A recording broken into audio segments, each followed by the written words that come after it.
જૂનાગઢમાં સરકારી તંત્રની પોલ ખુલ્લી પડી છે। સિવિલ હોસ્પિટલમાં ફાયર એનઓસી નથી રિન્યુ કરવામાં આવી। ફાયર વિભાગ એક કે બે નહીં પરંતુ 8 વાર ફટકારી ચૂક્યું છે નોટિસ।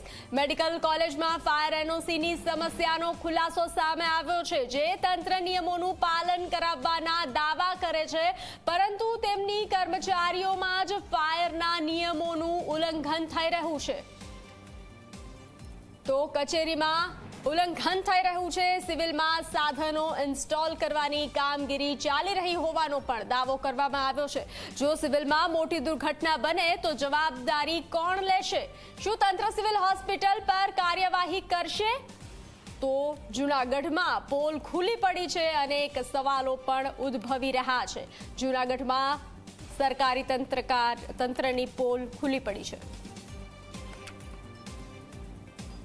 સરકારી મેડિકલ કોલેજ અને સરકારી દવાખાનું સિવિલ હોસ્પિટલ આ બંને કેસમાં સિવિલ હોસ્પિટલ જે છે GMERS તેમાં ફાયર સિસ્ટમનું એનઓસી રિન્યુઅલ બાકી છે। એમાં ફાયર સિસ્ટમની જે કોઈ ખામીઓ હતી, ત્રુટીઓ હતી તેના માટે 8 વખત જાણ કરી છે। હાલ ટેન્ડર પ્રક્રિયા થઈ હોસ્પિટલ દ્વારા અને ફાયર સિસ્ટમને ઇન્સ્ટોલ કરવા માટે PIU દ્વારા અત્યારે કાર્યવાહી શરૂ છે। સિવિલ હોસ્પિટલમાં લગભગ 60% જેટલું ફાયર સિસ્ટમની જે કોઈ ફાયર વિભાગ દ્વારા એને જણાવવામાં આવેલું તે પ્રમાણે ઇન્સ્ટોલેશન કાર્ય પૂર્ણ થયેલ છે। બાકીનું 40% કાર્ય ઝડપથી પૂરું થશે તેવી તેમણે સિવિલ હોસ્પિટલ તરફથી ખાતરી આપવામાં આવેલી છે। તો જૂનાગઢમાં સરકારી તંત્રની પોલ ખુલ્લી પડી છે। જૂનાગઢમાં જે રીતે ફાયર એનઓસીને લઈ અને જે રાજકોટમાં અગ્નિકાંડ થયો હતો તેને લઈ દરેક જગ્યાએ તપાસ કરવામાં આવ્યો છે। તો સિવિલ હોસ્પિટલના ડીન પૃથ્વીરાજસિંહ વાઘેલા જોડાઈ ચૂક્યા છે ઝી24 કલાક સાથે। જે આપનું સ્વાગત છે ઝી24 કલાકમાં। જી થેન્ક યુ મેમ। આ સિવિલ હોસ્પિટલમાં ફાયર એનઓસી રિન્યુ કરવામાં નથી આવી। જી આપણે જે હોસ્પિટલ છે એમાં આપણે એક્સપાયર થઈ ગયું છે, રિન્યુ કરવાનું પણ પ્રોસેસ ચાલુ થઈ ગઈ છે। અત્યારે જે દુર્ઘટના બની રાજકોટમાં એ પહેલા બી પ્રોસેસ ચાલુ થઈ ગઈ છે પણ કમ્પ્લીટ નથી થઈ। અચ્છા, તો કોઈ પણ દુર્ઘટના સર્જાય તો જવાબદારી કોણ લેશે? એમાં એવું છે મેડમ કે સરકારી સંસ્થાઓ છે બધી, જે હોસ્પિટલ છે હેલ્થમાં આવે છે, બરાબર, કોલેજ ફાયર સેફ્ટી છે ફાયર ડિપાર્ટમેન્ટ આવે છે, અને PIU અમારી એજન્સીઓ છે, એ ત્રણ વચ્ચેનું કોર્ડિનેશન કામ જેમ જલ્દી કરે છે। પણ જો દુર્ઘટના બને તો એ કયા કારણથી બની એના માટે ઇન્ક્વાયરી કમિટી બેસાડી નક્કી કરવું પડે કે કોની ભૂલ છે એમ।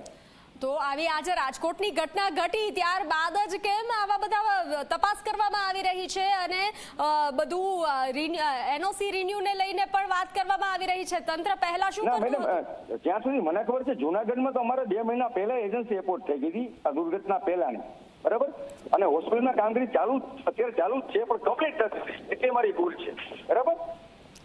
જી આપ જોડાયેલા રહેશો જૂનાગઢમાં એવું હું કહી શકું એઝ એ ડીન કે દુર્ઘટના પહેલા અમારું કામ ચાલુ થઈ ગયું હતું પણ કામ પૂરું થયું એ અમે પણ તમારું કામ શરૂ થયું તે પહેલા કોઈ દુર્ઘટના સર્જાઈ હોત તો શું કરત?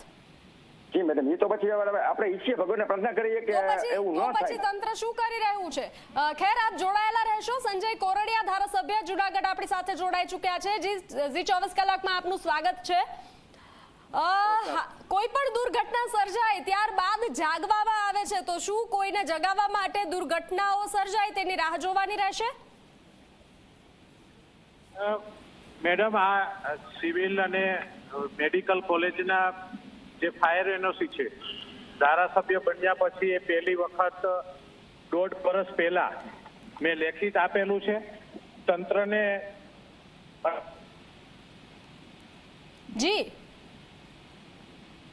એ બાબત લેતા જ નથી અને એમની મનમાનીથી ચાલે છે, એટલે ખરેખર તો આ કામ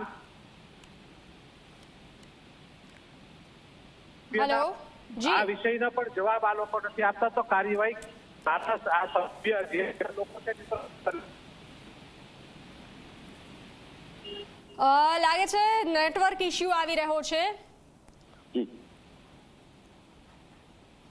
તો જે રીતે મીન્સ ધારાસભ્યનું કહેવું એવું છે, સંજયભાઈ કોરડિયાએ તેવું કહ્યું કે ધ્યાનમાં લેવામાં નથી આવતું। શું કહેશો તે વાતને લઈને? જી મેડમ, અમે છે ને જો બધું વખતો વખત સરકારી નિયમ પ્રમાણે કાગળ ઉપર બધી વસ્તુ કરેલી છે, કેમ નથી થયું હવે કયા લેવલ થયું? પણ બરાબર? તકલીફ ત્યાં જ છે ને કે બધી વસ્તુ કાગળ પર જ થાય છે.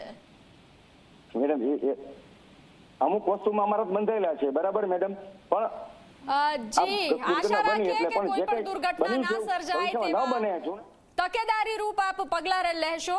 પૃથ્વીરાજસિંહ, આપ જોડાયા તે બદલ આપનો આભાર.